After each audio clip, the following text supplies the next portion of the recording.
Alrighty, welcome back to the Maddog tutorial I was doing about a year ago. So, y'all are probably wondering why I kinda left this hanging. That's not an easy answer, to be honest. There's a lot of things that came up earlier in the year, and, let's just say I'm not too sure what was going on. But I never forgotten about doing the video, and I'm here now to get this thing done and over with. I bet y'all are going to be happy about this, and we're going to have a full tutorial. Now, before we get to the actual video, let me just tell you, I accidentally forgot to record the top of descent, but I will explain that in a little bit. I just want to get a couple things out of the way beforehand, but we'll figure things out later, okay? So for the moment, I'm going to sit back and explain things as needed. I'm probably not going to bother turning off the microphone because the feedback was getting on my nerves in the first video. So here we go.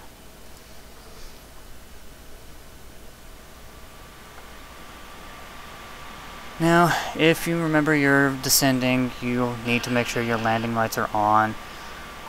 Get your proper speed settings and everything. And if we look over here, this button right there was for the go around. You want to make sure you have that enabled by the time you land, so in the case that you have to abort, you'll know. Now up here, I've already set the front course and the ILS runway that we're going to be using for this airport. Because I was an idiot and I forgot to keep my last videos, let's just say this is not the airport that was in the previous video. That was El Paso, and here I'm going to be using Portland International. Any additional info will be in the description of this video. That will be right below you, so please don't ask me about what airport I used.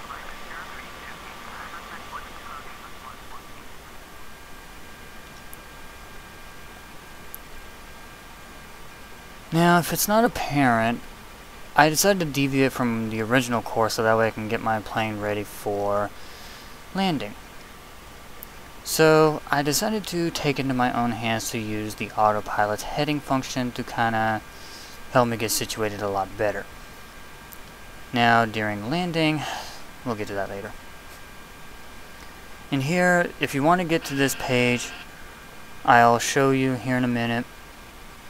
For the landing data, if you click anywhere in the box except for the top right, you can get to the landing data.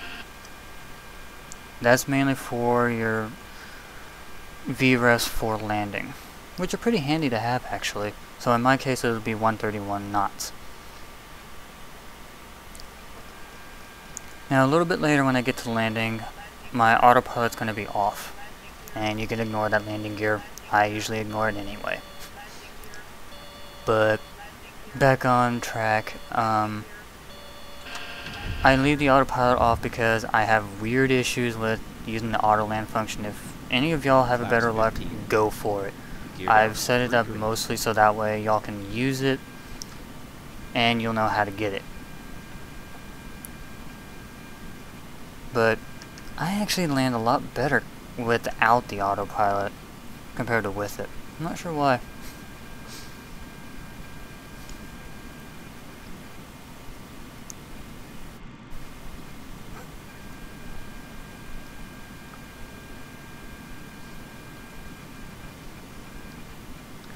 Y'all are probably wondering about top of descent. It's actually a little easier than you may think. Whenever you get to the top of descent, you want to make sure that your altitude indicator is set to the right altitude that you need to be. Then you'll want to left click the knob in order to pull it, so to speak.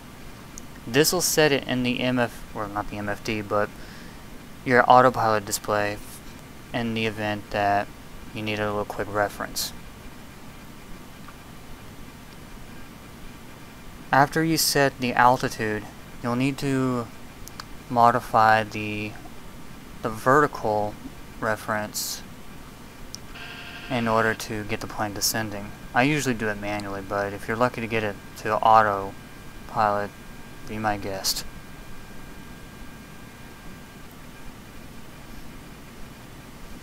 Traffic. So let's sit back and enjoy the little bit of extra time before we get to the landing itself. 2500.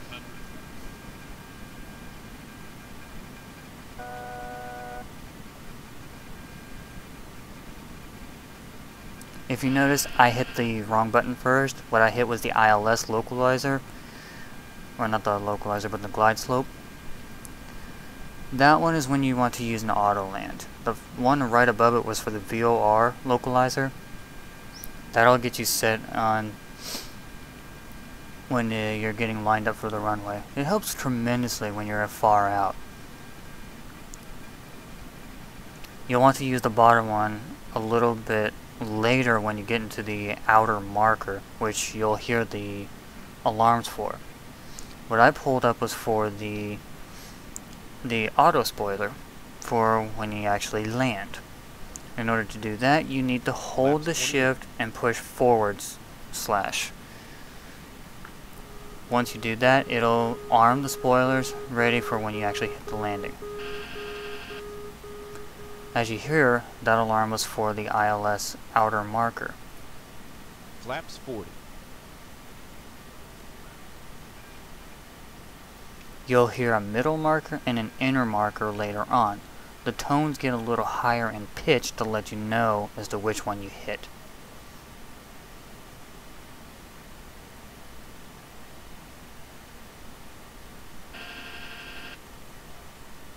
Now, I remember earlier when I said vertical reference, it's actually the vertical speed.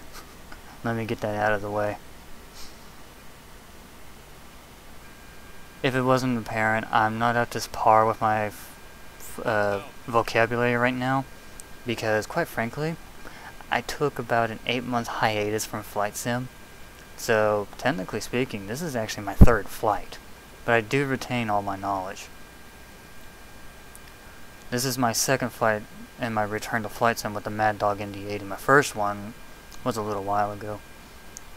Had to even use my own tutorial in order to figure out how to fly again. Kinda sad when you have to do that, don't you think? Anyway, at this point I have taken manual control over the aircraft. So, sit back and enjoy the rest of the landing sequence until we actually hit the ground.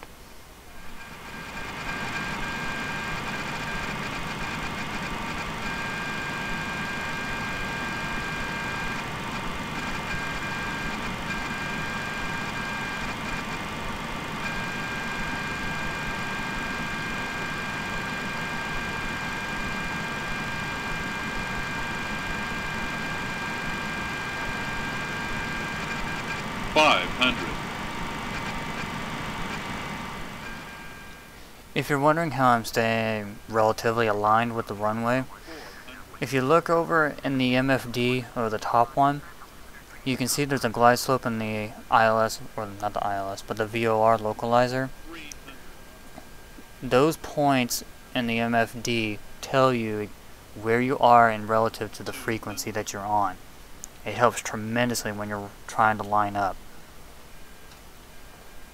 100. 50, 40, 30, 20. Here comes the flare. 10. And touchdown. 2 in reverse.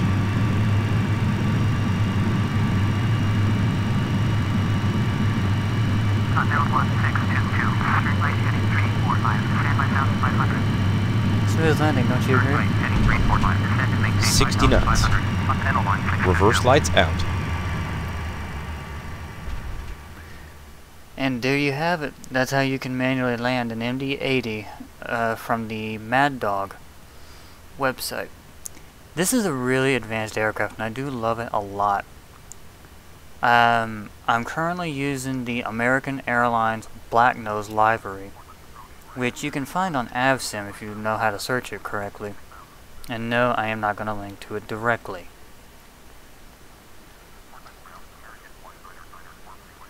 Anyway, I hope you do enjoy this tutorial. I know I didn't really say too much in this video, but I'm hoping this will at least enlighten to a lot of users who are having trouble in trying to fly this advanced aircraft.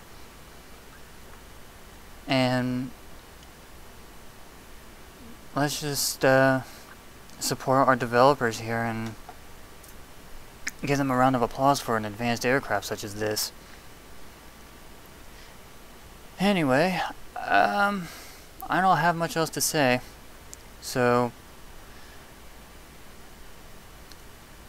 in that case I hope to see you in another video, and we'll go from there. Feel free to leave comments, ask me questions if you'd like. Inflammatory comments will most likely be deleted by yours truly. But if you have constructive criticism, go for it. I know I'm not the best talker here, but I'm working on trying to improve how I'm doing my videos. So just give me some time, I'll eventually get there. Anyway, see you next time.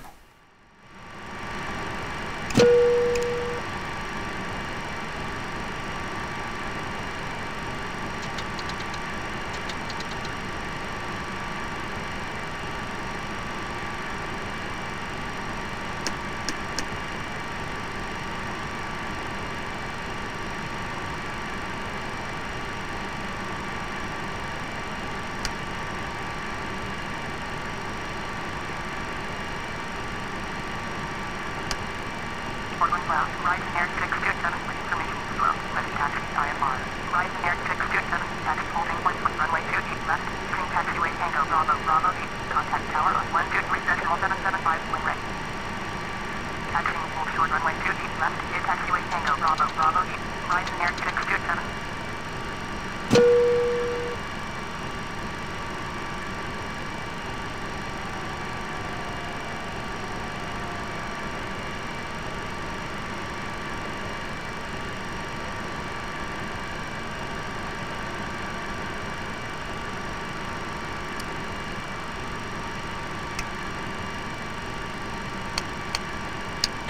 Locks in position.